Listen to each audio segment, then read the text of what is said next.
अस्सलाम वालेकुम dear students, मैं उम्मीद करता हूँ कि आप लोग खैरियत से होंगे।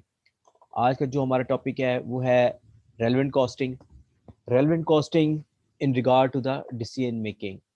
सो कौन सी कॉस्टिंग जो होती है वो हमारी डिसीजन मेकिंग में रेलेवेंट होती हैं और कौन सी कॉस्टिंग जो है हमारी for the purpose of decision making जो होती हैं नॉन रेलेवेंट होती हैं। उसको आज हम जो है कॉस्ट के डिफरेंट टर्मिनोलॉजीज को डिस्कस करेंगे with examples.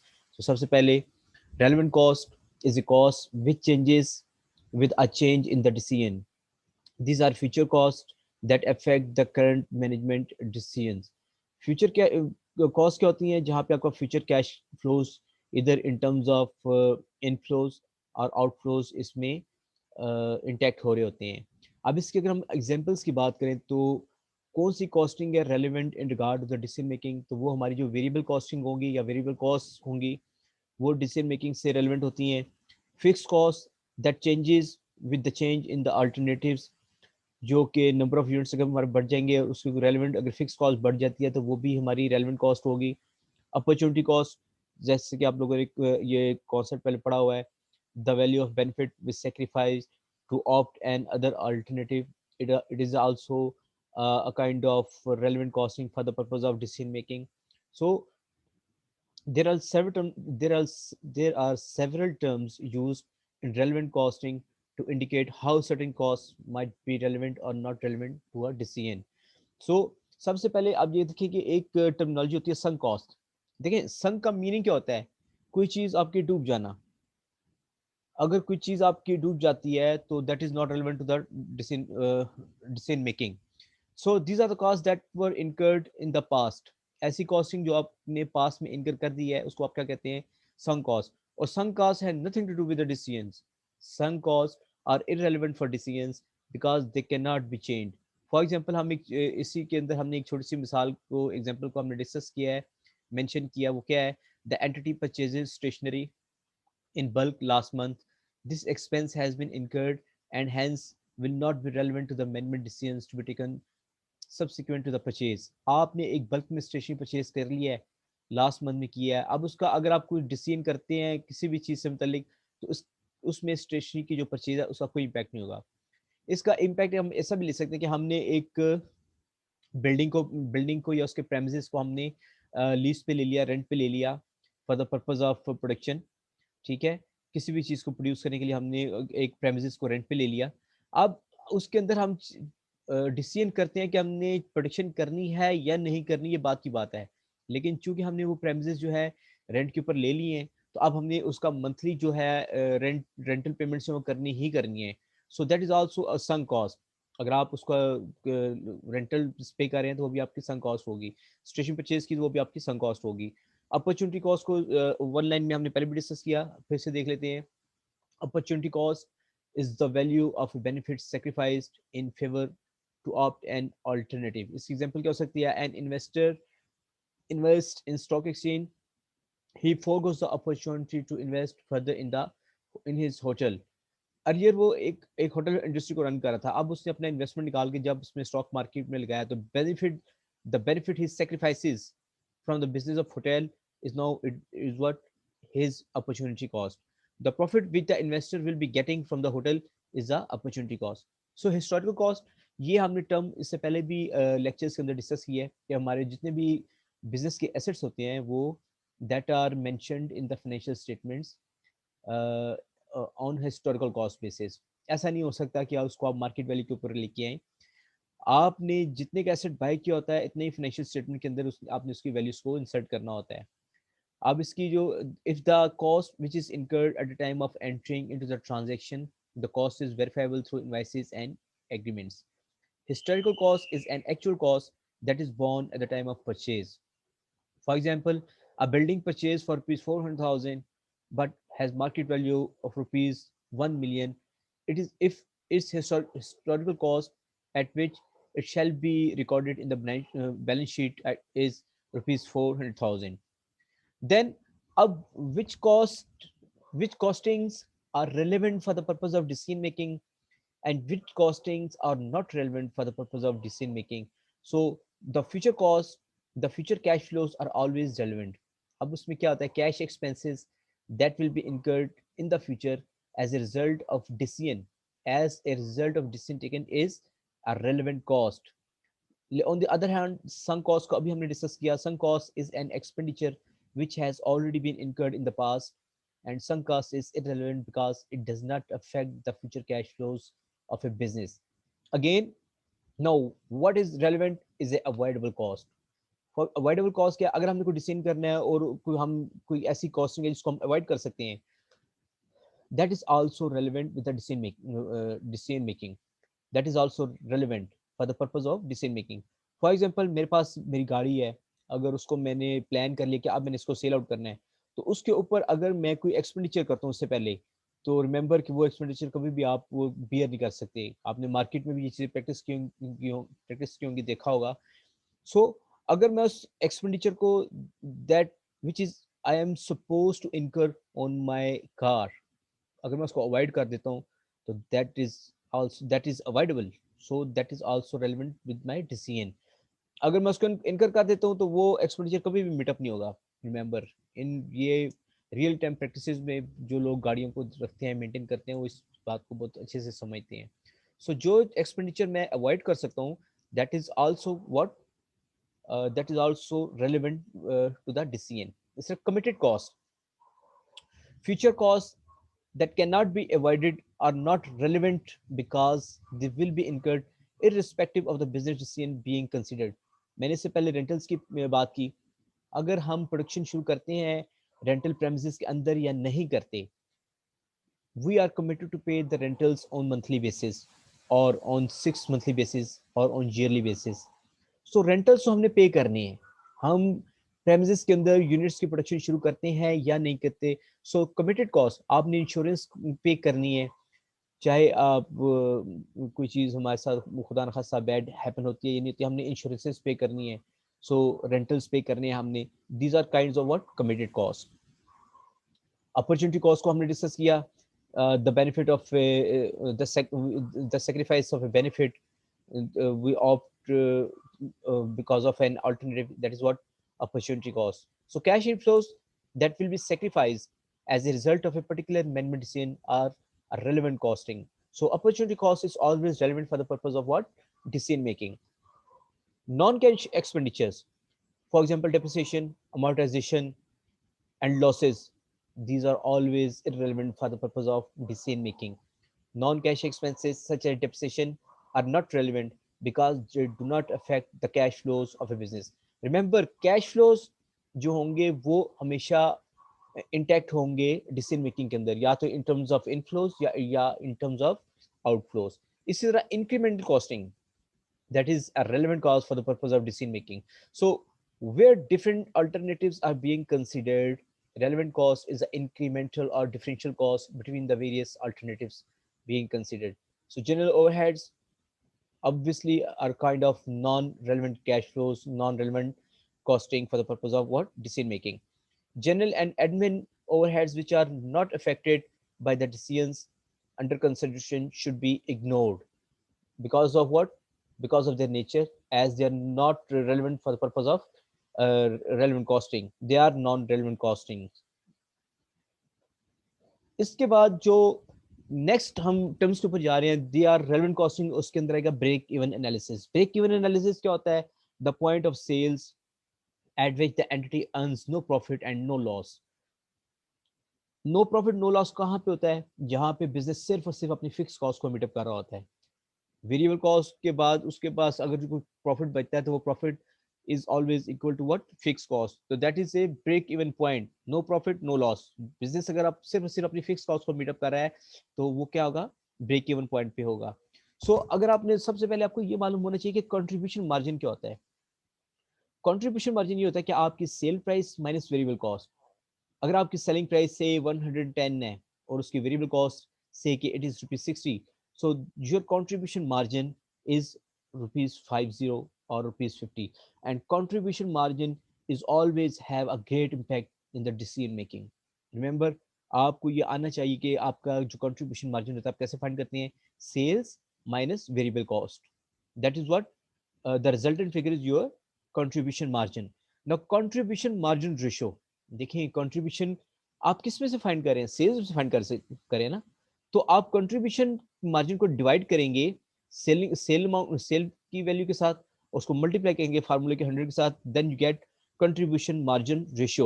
So in the above example, we can see that we have earned a contribution margin of rupees 50, rupees 50 from the sales value of rupees 110. So if we divide rupees 50 by rupees 110 and then we multiply it by 100, that is from the formula, then we get what? Contribution margin ratio.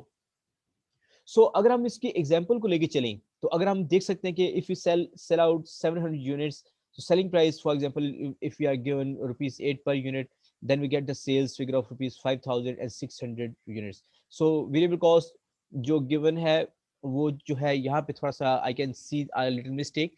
Variable cost it should be 700 units into rupees 6. It should be 700 units into rupees 6, then it comes rupees 4200 rupees. So make sure that you correct this mistake. So variable cost is rupees 6, and when we multiply 700 units into rupees 6, so then we get the answer of variable costing, that is 4200, and the resultant figure is 1400. That is your contribution margin. Sales minus variable cost is rupees 1400. Now if we deduct the fixed cost, that is rupees 1000, then we get the profit of rupees 400. These are the in this example we have taken the hypothetical figures through just to understand the concept of sales minus variable cost, and that is what? Contribution. And then we deducted the fixed cost from the contribution margin, and then we get the profit of rupees 400. So again इस slide में भी एक वही mistake है, variable cost को आप हमने 8 से मल्टीप्लाई कर दिया, it should be rupees 6. One should understand and mark this mistake. So sales 700 into 8, 5600. Variable costing is 700 units into rupees 6, that is 4200, and contribution we get is 1400. So if we if we need to find out the ratio of variable cost to sales, so variable cost is 4200 and sales value is 5600. So we divide 4200 divided by 5600 multiplied by 100, we get the 75% ratio is of what? Variable cost. And if we need to get the percentage of contribution margin, then we divide 1400, that is of contribution margin, with the sales value, that is rupees 5600, and multiply by 100, it comes 25%. Meaning thereby कि इस sales के अंदर हमारा जो 75% जो है variable cost है and 25% जो है हमारा क्या है? कंट्रीब्यूशन मार्जिन है. So selling price is rupees 8 और वेरिएबल कॉस्ट जब इसमें से हमने माइनस किया रुपीज 6 पर यूनिट, सो हमारे पास जो कंट्रीब्यूशन मार्जिन आ रहा है that is rupees 2 per unit. Again 6/8 को अगर हम वेरिएबल कॉस्ट को डिवाइड करें इसकी सेलिंग प्राइस से, 6/8 multiply by 100, it comes to 75%. And then if we divide the contribution margin of rupees 2 divided by the selling value of rupees 8 and then multiply by 100, it comes 25%. So contribution margin per unit जो अब हमारा आ रहा है, इसको हमने क्या किया? Sales price per unit हमने डिवाइड किया और मल्टीप्लाई किया 100 से. Again now what is break even point? Again हम इसको थोड़ा सा रिवाइज करते हैं. That is break even point refers to the volume sales at which the entity earns no profit and suffers no losses. No profit, no loss, it is what your break even point. ठीक है, break even point में हम क्या कर रहे होते हैं? No profit no loss, लेकिन again we are actually meeting the fix cost. We are actually meeting, अब देखिए हमारे रेंटल्स क्या होते हैं? वो फिक्स कॉस्टिंग होती है. Meaning thereby we are meeting our fix cost जो कि हमने पे करनी ही करनी है, वी अगर प्रोडक्शन करें या ना करें. सो आपका break even point is where there is no profit and no loss, but at least we are meeting our what? Fixed cost. So in other words, contribution margin is equal to, या contribution margin को आप कह सकते हैं कि that should be equal to the fixed cost. Point at which contribution margin is equal to fixed cost, that is your target profit. Now break even point, contribution margin minus fixed cost, and the answer should be 0. At break even point, the target contribution is equal to the fixed cost. यही बात हमने discuss की है. And then target profit क्या होता है? अगर आपने कोई भी प्रॉफिट अचीव करना है तो आप उसके लिए क्या सेट करेंगे? आपने फिक्स कॉस्ट के अंदर प्रॉफिट का एलिमेंट ऐड कर देंगे. That is what your target profit. Target profit का फॉर्मूला क्या होगा? Fix cost plus profit. Remember fix cost क्या होती है? फिक्स कॉस्ट हमारा कंट्रीब्यूशन होता है। कंट्रीब्यूशन क्या होती है? Sales minus variable cost. ठीक है, तो अगर इन अदर वर्ड्स हम कह सकते हैं कि जब भी हमने टारगेट प्रॉफिट को अचीव करना है तो that should be achieve by the formula that is fix cost plus target profit.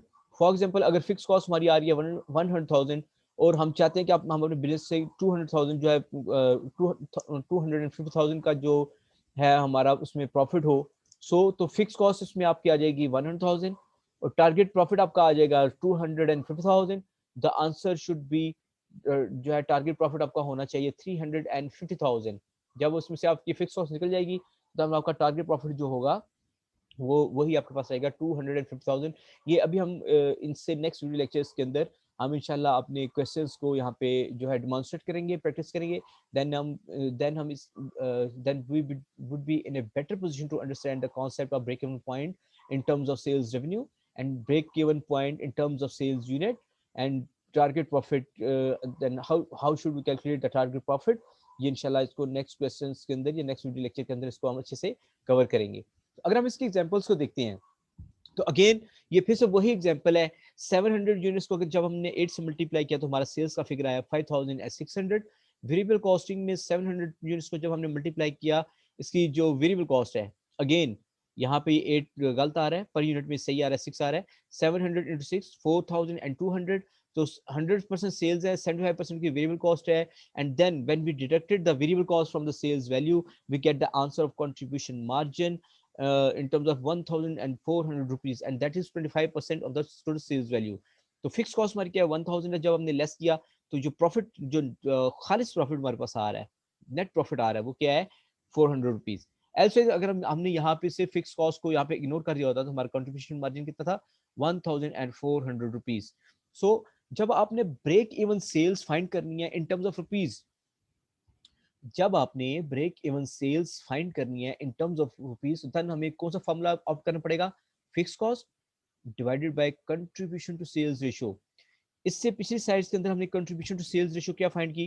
देखिए फिक्स कॉस्ट तो गिवन होगी that in terms of rupees, तो fix contribution to sale ratio मेरे ख्याल है हमने सबसे पहली स्लाइड के अंदर की थी। एक मिनट, यहाँ पे हमने की थी कंट्रीब्यूशन मार्जिन रेशियो, क्या थी? कंट्रीब्यूशन टू सेल्स रेशियो इसको भी कहते हैं। सो ये हमने किया था 50 डिवाइड बाय 110। 50 क्या था हमारा कंट्रीब्यूशन था और सेलिंग प्राइस क्या थी 110 और मल्टीप्लाई किया था हमने 100 से। This is what our contribution margin ratio या contribution to sales ratio.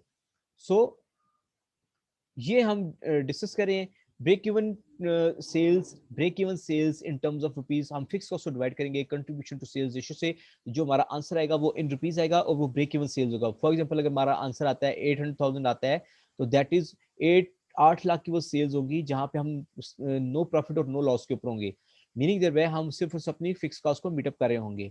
Then example ले लेते हैं। अगेन सेल्स जो है इसकी 500 यूनिट्स अगर हम सेल करते हैं रुपीज 8 के पॉइंट ऑफ व्यू से तो हमारी जो सेल्स है वो 4,000 है, जबकि वेरिएबल कॉस्ट क्या है 500 यूनिट्स इनटू 6, जो 500 यूनिट हमने सेल किए हैं उनकी वेरिएबल कॉस्ट क्या है वही 500 यूनिट्स इनटू रुपीज 6 3,000 और कंट्रीब्यूशन मार्जिन आ गया हमारा 1,000। तो आप देख सकते हैं कि इस जिस फिगर्स को हम लेके चल रहे हैं हमारी फिक्स कॉस्ट भी अर्लियर स्लाइड्स में कितनी आती थी 1,000। So in this example we are in a position, we are in a scenario of what? Break even sales. Break even sales where there is no profit. All we have to meet is our fixed cost. And see, we are meeting here in this example our fixed cost. हमारा contribution margin भी 1,000 है और हमारी fixed cost भी क्या है 1,000 है। So break even in quantity जब आपने फाइंड करना है, ब्रेक इवन जब इन क्वांटिटी आपने फाइंड करना है तो fix cost divided by contribution margin. Remember fix cost divided by the contribution margin. So fix cost divided by contribution margin क्या है? इस क्वेश्चन के अंदर हमारी फिक्स कॉस्ट कितनी थी 1,000। इस क्वेश्चन के अंदर हमारी फिक्स कॉस्ट कितनी थी 1,000 और कंट्रीब्यूशन मार्जिन क्या था 2। क्यों? सेलिंग प्राइस थी 8 और वेरिएबल कॉस्ट कितनी थी 6। सो 8 माइनस 6 जो हमारा कंट्रीब्यूशन मार्जिन आ रहा था वो 2 आ रहा था। तो अगर हम रुपीज 1,000 को डिवाइड करें रुपीज 2 से तो हमारे जो 500 यूनिट्स आ रहे हैं, this is what break even quantity. Break even quantity in terms of units. अगर हम 500 यूनिट्स को सेल आउट करेंगे तो हम ब्रेक इवन पॉइंट के ऊपर होंगे। See the earlier slide one more time. देखिए हमने 500 के फिगर को लेके चला, 500 यूनिट्स के फिगर को हमने लेके चला तो हम इस पोजीशन में थे कि अपनी फिक्स कॉस्ट को मीटअप कर सकें। हम इस पोजीशन में थे कि हम ब्रेक इवन सेल्स पे थे, where we earn no profit no loss. So formulas हम इसको एक दफा से फिर से देख लेते हैं, और वो ये है कि आपके break even sales in rupees की अगर हम बात करेंगे तो fix cost divided by contribution to sales ratio, या इसको आप कहते हैं contribution to contribution margin ratio भी इसको आप कहते हैं। सो ब्रेक इवन सेल्स अगर आपने फाइंड करनी है इन टर्म्स ऑफ रुपीज, तो इसका फॉर्मूला होगा fix cost divided by contribution to sales ratio. And then अगर आपने ब्रेक इवन सेल्स फाइंड करनी है इन टर्म्स ऑफ यूनिट्स, तो इसको हम डिवाइड करेंगे फिक्स कॉस्ट को डिवाइड करेंगे कंट्रीब्यूशन मार्जिन पर यूनिट से। सो बेसिकली इस चैप्टर के अंदर या इस लेक्चर के अंदर हमने क्या चीज कवर किया, हमने रेलेवेंट कॉस्टिंग को डिस्कस किया। Relevant costing with regard to what, decision making. Decision making का जो हम चैप्टर शुरू करने जा रहे हैं, ये आपके डिग्री का कोर्स कोर कंटेंट है, कोर सिलेबस कंटेंट है। सो इसको आप किसी भी सूरत अवॉइड नहीं करेंगे। सो मैंने कोशिश किया कि इस लेक्चर के अंदर जो छोटी छोटी टर्म्स हैं, sales, variable cost, relevant costing, sunk cost, avoidable costing, opportunity costing, historical costing, या नॉन रेलेवेंट कॉस्टिंग की जब हमने बात की, एडमिन एंड जनरल ओवरहेड्स की बात की, हमने हमने संक कॉस्टिंग की बात की, हमने नॉन कैश एक्सपेंडिचर्स की बात की, सिर्फ इसलिए कि आपको ये कॉन्सेप्ट जो है ये अच्छे से समझ आ सके, आपको ये समझ आ जाए कि हमने डिसीजन मेकिंग में कौन कौन सी कॉस्टिंग को लेना है और कौन कौन सी कॉस्टिंग को हमने अवॉइड करना है। सो मैं उम्मीद करता हूँ कि ये जो इंट्रोडक्टरी इसका है लेक्चर है डिसीजन मेकिंग के ऊपर, रेलेवेंट कॉस्टिंग के ऊपर, ये आप लोगों को समझ आया होगा।